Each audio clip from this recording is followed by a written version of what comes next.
Good afternoon, guys. Today's resource session is on the anatomy of the kidneys. Okay, so as you all know, the kidneys are retroperitoneally situated in the posterior abdominal wall on either side of the vertebral column. So here's the vertebral column, and you can see it's situated on either side of the vertebral column. Okay, and we say the extent of the kidneys are from T11 to L3. The right side is slightly lower because of the presence of the liver, while on the left side it is at a higher position. So now let me show you this on the model. So here, these are the kidneys.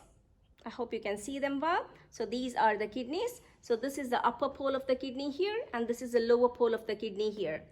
All right, and this is a vertebral column. So the peritoneum is covering on it. So this is why we call it as a retroperitoneal structures, which are situated on either side of the vertebral column. Here's the vertebral column, and this is the liver. So on the right side, this is the reason why it is slightly lower. The kidneys on the right side are slightly lower compared to the left.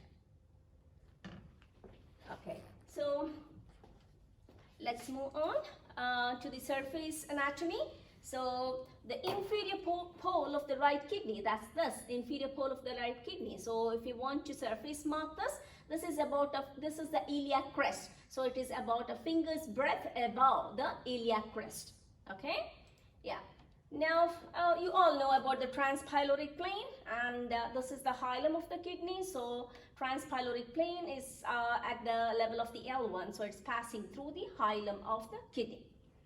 Okay, now let's move on to the axis of the kidney. So here is the long axis of the kidney. This is the long axis of the kidney. Okay, so when we say the long axis of the kidney, we are referring to the poles. Here is the upper pole, and this is the lower pole. You can see the upper pole of the kidney is more towards the vertebral column compared to the lower pole. The lower pole is slightly away.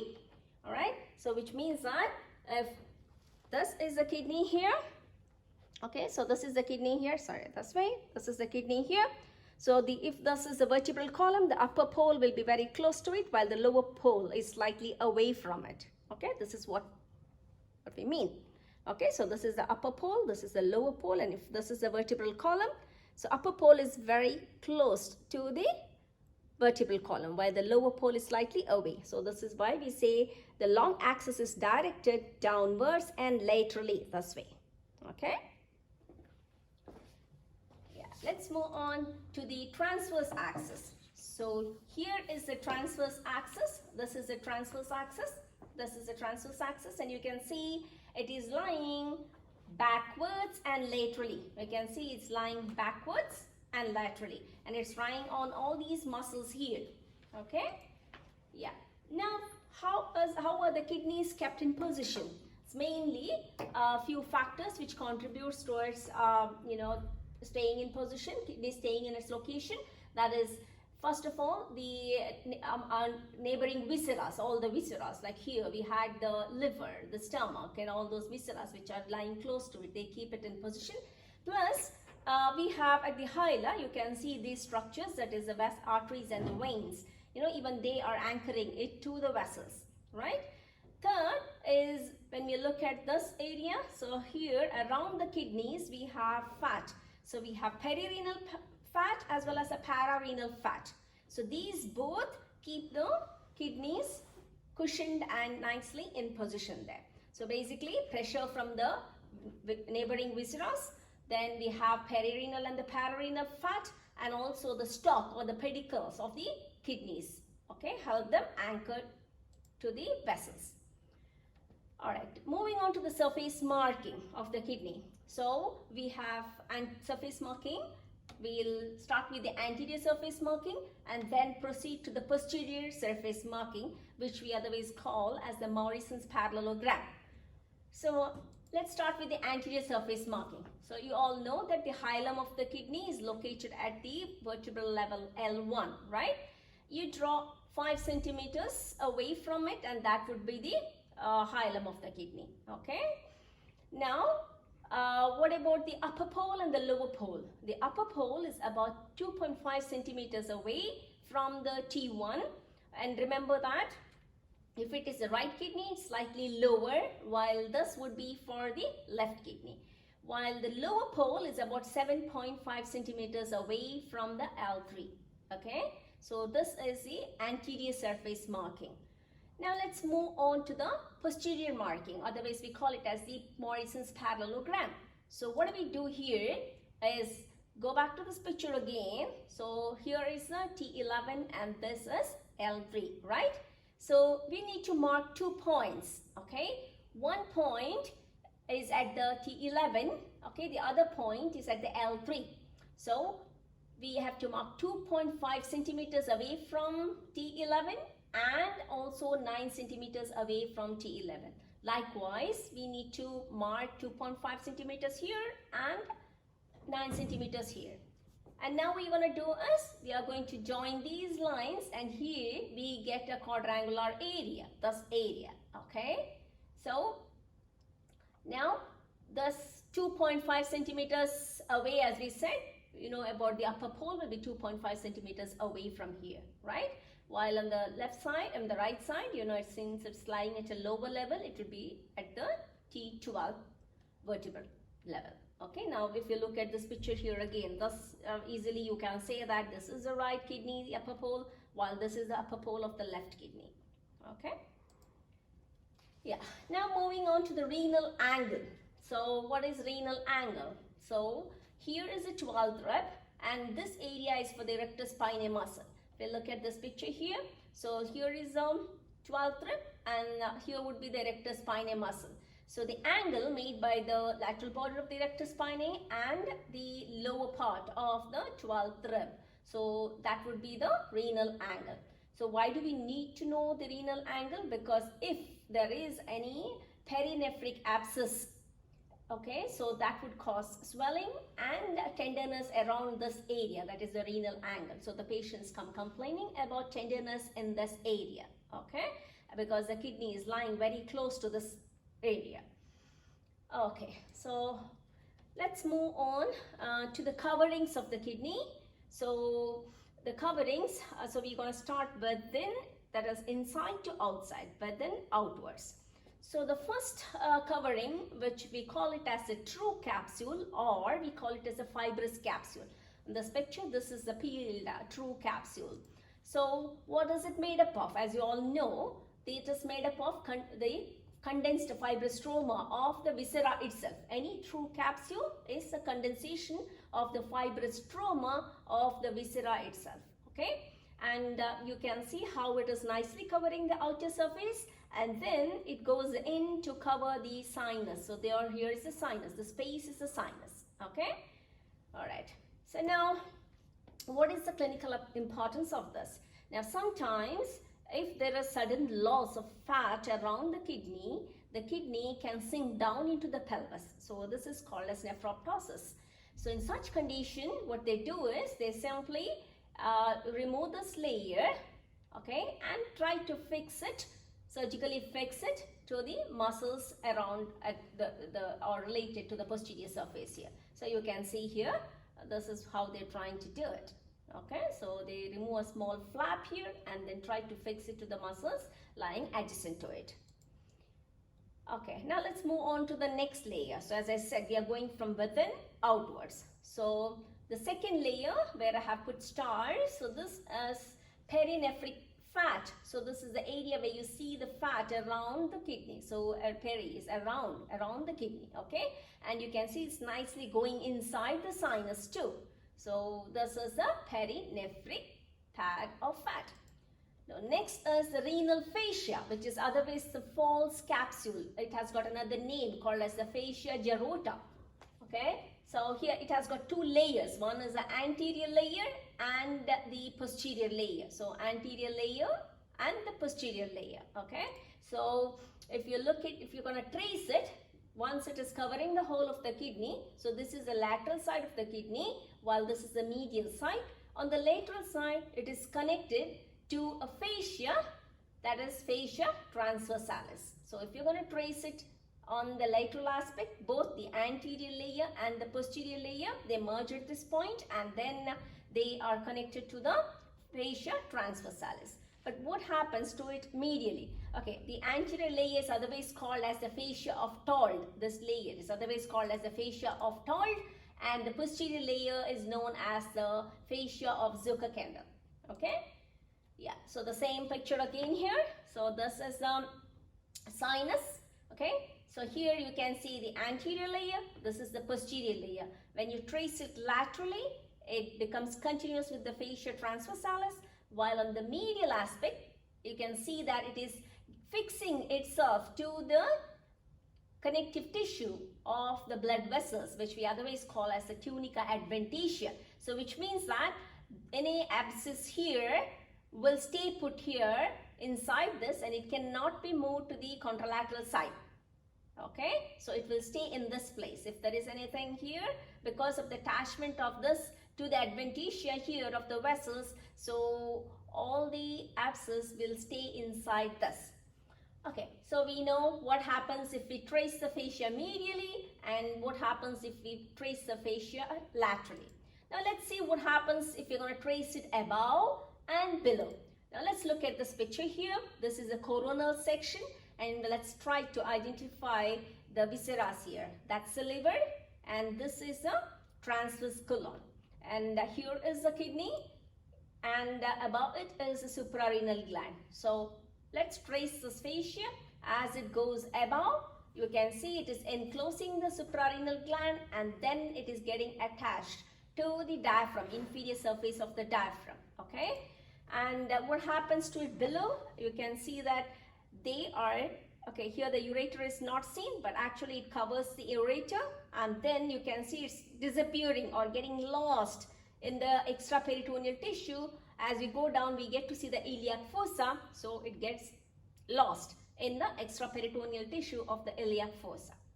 Okay, yeah, so another picture of the same. So here is the sinus, this space is the sinus. Okay, and this is the fascia. Here let's look at this picture too. So here is the sinus. Okay, so this fat is called as the perinephric fat, and you can see it's getting attached to the connective tissue of the blood vessels here. And then this is a paranephric fat. So here is a true capsule, while this is a false capsule. Okay, so let's, yeah, this is about the paranephric fat again. As I told you, paranephric fat is lying posterior to the fascia of Zuckerkandl, or the posterior layer of the false capsule. Okay, and well, in the abdomen, when I was referring to the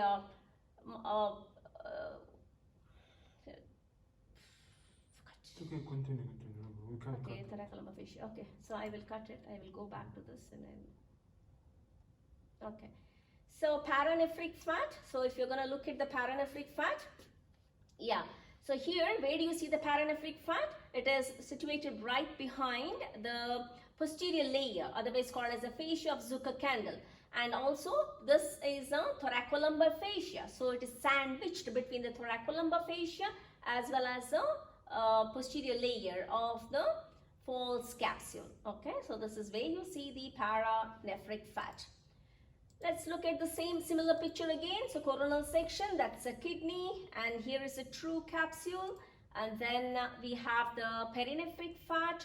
Here is the suprarenal gland. This is the suprarenal gland. Yeah, here is the renal fascia and the paranephric fat, and that's yeah, suprarenal gland for you, and here is a diaphragm.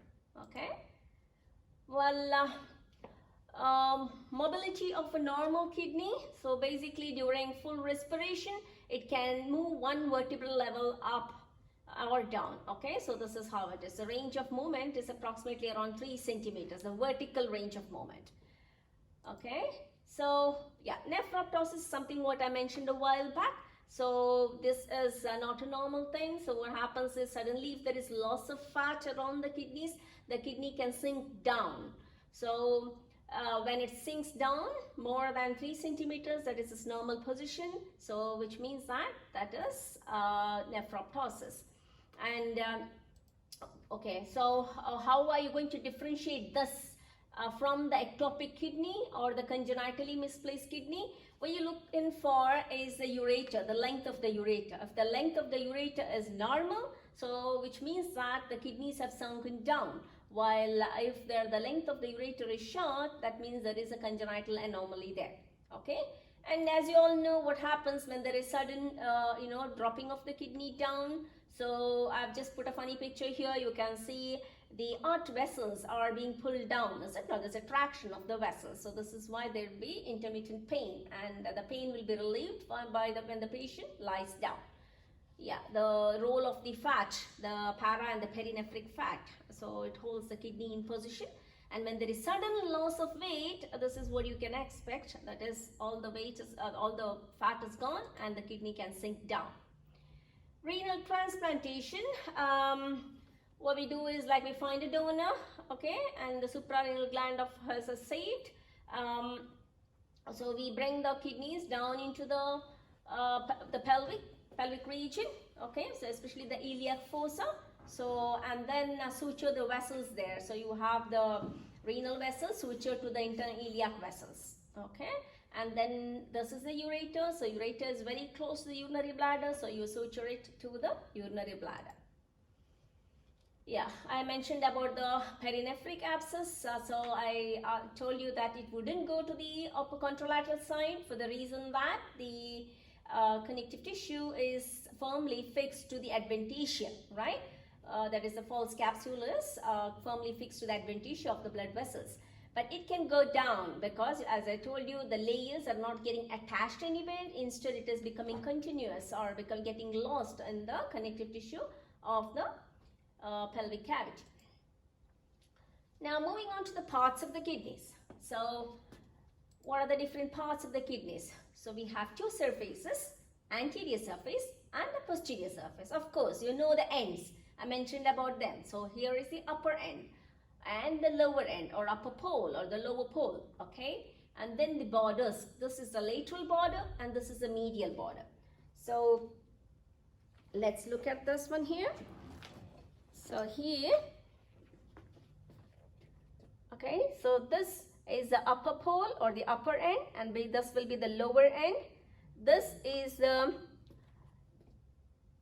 lateral border and this will be the medial border, okay. This is the anterior surface and this would be the posterior surface, And the space what we see here, this is called as the sinus, okay. Deep inside you get to see a sinus, all right. The structures which enter and leave, we call it as a hilum.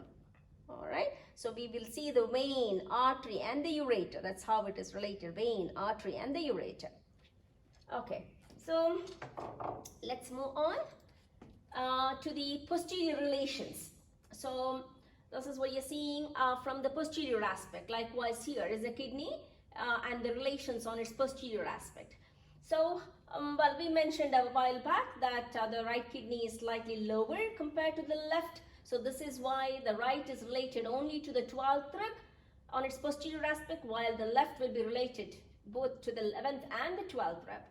And of course, you can see the diaphragm is related to the upper part of both the kidneys, the posterior surface of both the kidneys. Likewise, the same here, that this is a diaphragm. Likewise, the lower part, you can see, we see the psoas major, okay, and then followed by the quadratus lumborum, and this is the transverse abdominis muscle. Again, here, diaphragm on either side. So here we have from medial to lateral, the psoas, quadratus lumborum and transverse abdominis. Psoas, quadratus lumborum, transverse abdominis, above the diaphragm, okay. Yeah, so diaphragm, transverse abdominis and the psoas major as well as the quadratus lumborum, okay.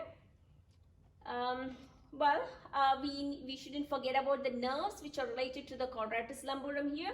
So if you look at this picture here, above here, this is a subcostal nerve followed by the iliohypogastric and the ilioinguinal nerves, all right. So these are also related, or the posterior relations of the kidney, all right. And then if you remember the psoas major, the function of the psoas major, what is the function of psoas major? It flexes the thigh, right? So if there is any abscess or any relation, any abscess related to the kidney, so there would be severe pain when the patient extends his thigh, okay, because this kidney is very closely related to the psoas major. Fine. All right. So now moving on to the anterior relation of both the kidneys, right as well as the left kidney. So here, let's start with the left kidney. Let's look at this picture and be familiar with that. Here, the stomach has been removed, yeah. So this is the transverse colon, and here is a splenic flexure of the colon. And right here is the kidney. And you can see the pancreas crossing the kidney and heading towards the hilum of the spleen, right? Yeah, so what they have done here is they have retracted the pancreas and the spleen in order to show you the kidneys, okay? So let us see the relation. This is the suprarenal gland. So suprarenal gland is related superomedially. So this is the location for the suprarenal gland. Okay, so since the spleen has been removed and reflected above, this area would be related to the spleen. So this is for the spleen, all right? And you know, when the spleen is here, naturally the pancreas, the tail of the pancreas would be heading towards the spleen. So this area is related to the pancreas, which means that this part, a triangular part, would be related to the stomach, okay? And here, terminal part here, you see the colon, yeah? So here, this part is the splenic flexure of the colon. So you see the colon here. And the rest of it will be covered by the small intestine, okay? So again, so upper part, superomedially, we have the suprarenal gland. Then lateralmost, superolaterally, we have the spleen, and heading towards the spleen is the pancreas, so basically close to the hilum, and the anterior part here is a pancreas. Above this would be a small triangular area where you see the stomach, okay? And the lower part, since we have the splenic flexure of the colon, we get to see the colon related there, and the rest of it will be covered by the coils of the jejunum, yeah? Let's move on to the anterior relation of the right kidney. So since you are very familiar with the duodenum, so you know the relation of posterior relation of the duodenum, the first, second and the third part of the duodenum. Okay, so you can see it very clearly here. This is the duodenum which has been removed. So you can see the medial surface, okay, is basically covered by the duodenum. Well, upper pole mainly at a suprarenal gland like the left side, and then here this part is covered by the liver. So you can see the liver, they have retracted the liver here to show you the anterior surface of the kidney. And then we have the colon, and then we have the coils of the small intestine. All right, so this is the anterior relation of the right side of the kidney. Now moving on to the macroscopic structure of the kidney. Now once you cut the kidney, you get to see several structures inside. So we get to see a darker pyramidal area, which we call it as the medulla. It was an inverted pyramidal shaped structure, while the rest of it around that we call it as the cortex. So here is the cortex and this is the medulla. So around 8 to 18 small pyramids, we get renal pyramids, okay, the conically shaped structure. Now what is a lobe of a kidney? So here is a medulla capped by this cortex. So this whole thing, we call it as a lobe of the kidney, okay? So pyramid capped with the adjoining cortex. So this is a lobe of the kidney. Now moving on to what renal pelvis is. So here is the renal pelvis. It's like a funnel shaped structure, which in fact it's continuing into as the ureter.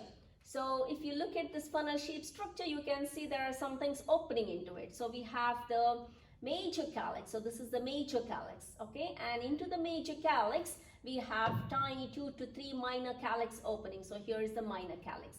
And if you try to look at the minor calyx here, focus on the minor calyx, you have the apical part of the pyramid, which we call it as a papillae. So this is called as a renal papillae. So we have the renal papillae here, okay? So renal papillae, we have the minor calyx opening into the major calyx, and then that opens into the renal pelvis, eventually continues as a ureter, okay? So this is the macroscopic structure where you see. So that's Okay, so as I told you before, so this is the hilum, and the structures what runs from anterior to posterior, we have the vein, artery and the ureter. Okay, so vein, artery and the ureter. This is how the relations are. You know what the renal sinus is right now? So this is the renal sinus, and we said we have the fat, yeah? So inside it. So this is the fat which we see here. This is the pelvis, the space here, you know, the space where you see the fat. So that is the renal sinus, the perinephric pad of fat. And the pelvis will have all these structures. One is, the sinus will have the pelvis, renal pelvis, and the arteries and the veins. Okay. All right. So now moving on to the ureter. So this is the ureter. So it's about 25 centimeters long. And again, like the kidneys, they are retroperitoneal throughout its course. And if you're looking at an X-ray, you can see the ureter, which is lying very close to the tip of the transverse process and also medial to the sacroiliac joint. So you see it like that, okay? And also medial to the ischial spine. So here's the ischial spine. So this is the course of the ureter.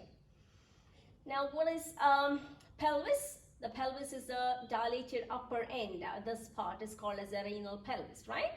Okay, and as I told you, it is very closely related to the, as you come down, you can see the ureters become very closely related to the transverse processes of the lumbar vertebrae. Okay.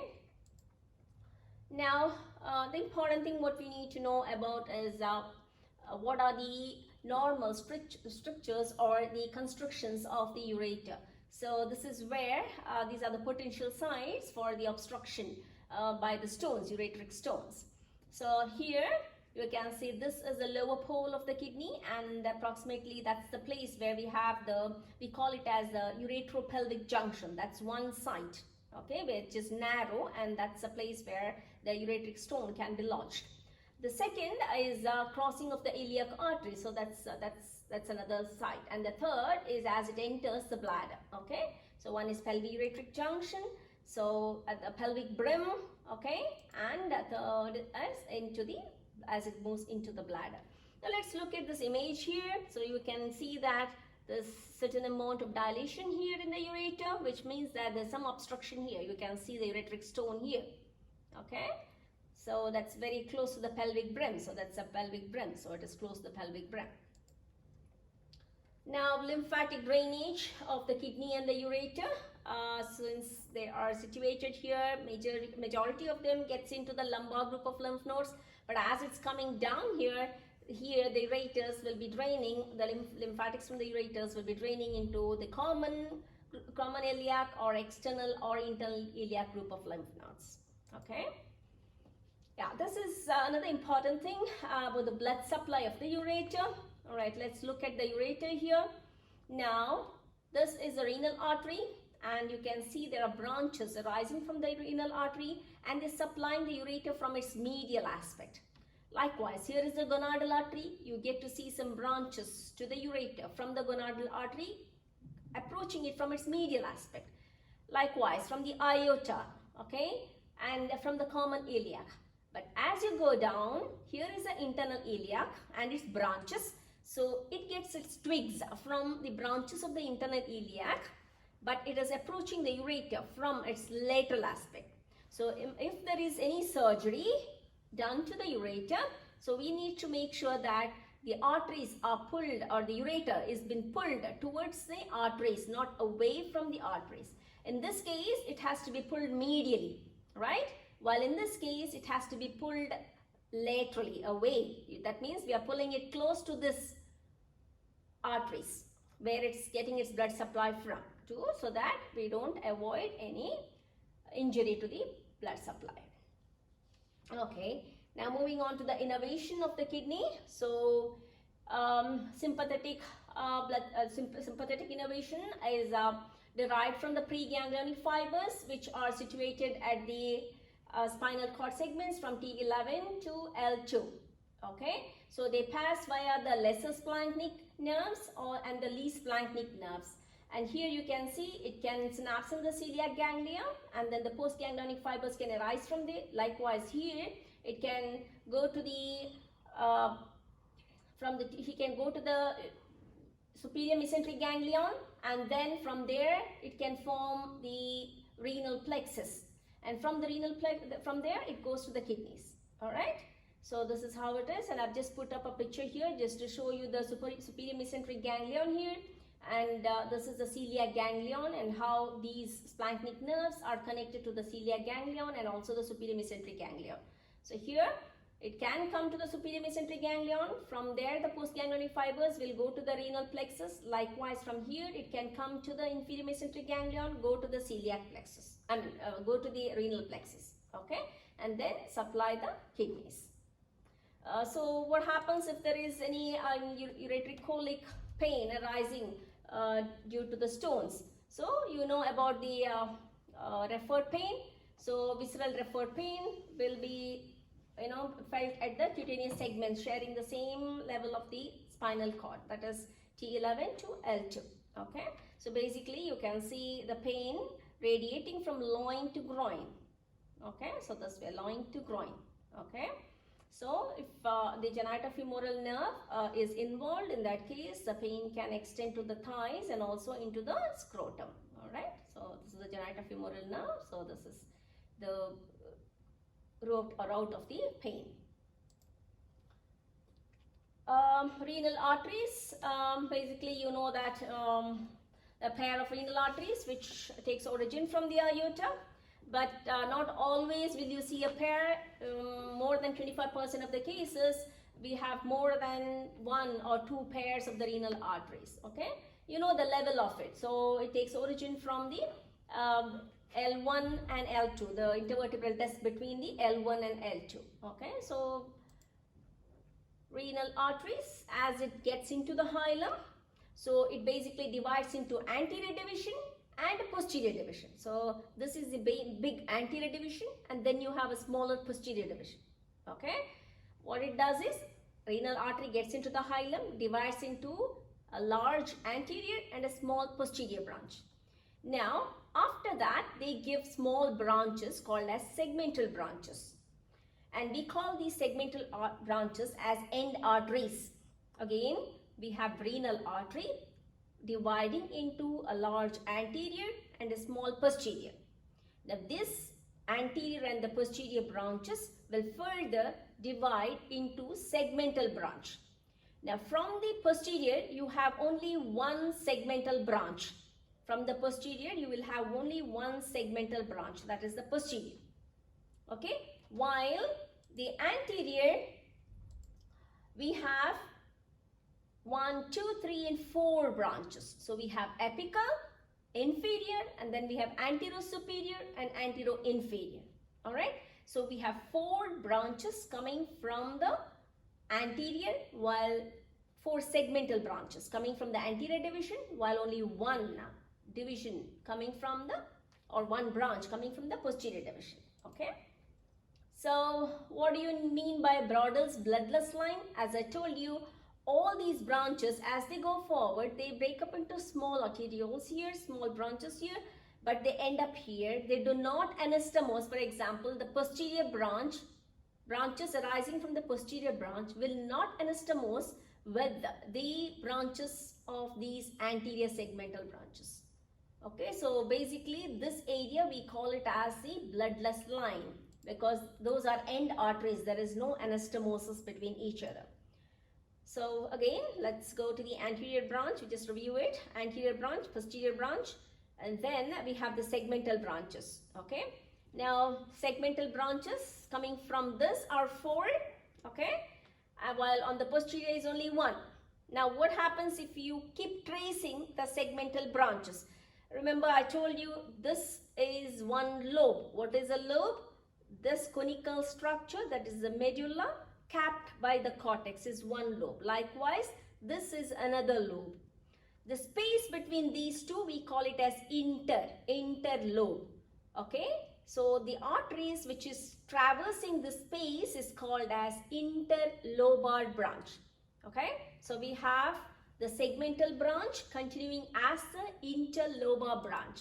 Now you can see the interlobar branch arching over the base of the pyramid, and that we call it as the arcuate branch. So what is arcuate branch? It is nothing but the continuation of interlobar branch. You can see the segmental here break up into two. So there is one interlobar branch here, the another interlobar branch here. But then this will become an arcuate. Okay, likewise here this break into two, so one comes here. So you have two arcuate branch for one base, okay, one of the pyramid. Now eventually they break into interlobular, which means that this is lobule, not lobar. So this is lobular, interlobular. Okay, so this is lobule, this is lobe. This whole thing is called as a lobe, while this is lobule. The small spaces are called as lobule. So the branches which goes into that, we call it as interlobular branches. Okay. So this is again an image just to show you the ventral division and the dorsal division. This is the posterior and the anterior segmental branches, and thereafter you have, that's a catheter, renal artery. So anterior branch, the posterior branch, these are the segmental arteries. And this line, okay, is nothing but the one what we see here. This is where we do not have anastomosis between the anterior branches as well as the posterior branches. So this area we call it as the bloodless line. Okay. Yeah, I mentioned about the abnormal renal arteries to you. As said, not always do we see one pair. It can be more than a pair. Maybe it could be two or even three. Okay, so that is it for today. Thank you for watching.